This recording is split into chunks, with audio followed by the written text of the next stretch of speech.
एक बार की बात है। राधा नाम की एक लड़की अपने पिता के साथ रहती थी। उसकी माँ बचपन में ही गुजर गई थी। वह अपने घर का काम करती, फिर कॉलेज जाती थी। कॉलेज जाते समय वह रोज रास्ते में एक जगह पक्षियों को दाना डालती थी। उसके घर में भी दो पक्षी थे, उनको भी वह रोज दाना डालती थी। एक दिन उसको पक्षियों को दाना डालते समय जमींदार के बेटे ने देख लिया। उसने अपने पिता से जाकर राधा से शादी करने की इच्छा जताई। जमींदार ने राधा के पिता से बात करके अपने बेटे की शादी राधा से करा दी। राधा अपने साथ घर के पिंजरे के दो पक्षी भी लेकर ससुराल आ गई। वह उन पक्षियों को रोज दाना डालती थी। राधा की सास को यह बिल्कुल भी पसंद नहीं था। वह उन पक्षियों को परेशान करती थी। वह उनका खाना पानी जमीन में फेंक देती थी। एक दिन राधा की सास ने पक्षियों का पिंजरा ही जमीन पर फेंक दिया। उसे यह करते हुए राधा ने देख लिया। राधा ने मना किया तो उसकी सास ने राधा को ही डांट दिया।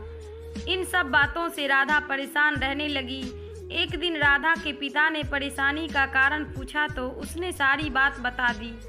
उसके पति ने राधा को पक्षियों की भलाई के लिए उनको पार्क में छोड़ने की सलाह दी। अपने पति के कहने पर राधा ने उन दोनों पक्षियों को बाकी के पक्षियों के साथ पार्क में ही छोड़ दिया। वह उनको कभी कभी दाना देने पार्क में जाती थी। अब सभी पार्क के पक्षी राधा के अच्छे मित्र बन गए थे। पक्षी अब राधा के घर पर भी आने लगे। राधा की सास को जब यह पता लगा तो वह गुस्सा हुई। वह राधा को उसके मायके छोड़ने के लिए उसको साथ लेकर गई। रास्ते में कुछ चोरों ने राधा की सास के गहने चुराने की कोशिश की।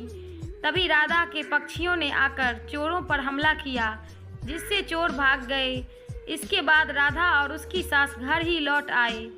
अब राधा की सास की सोच पक्षियों के प्रति बदल चुकी थी। उसने राधा से कहा कि अब हम दोनों चिड़ियों को दाना देने चला करेंगे और पहले के दो पक्षियों को घर वापस लेकर आएंगे। यह बात सुनकर राधा बहुत खुश हुई।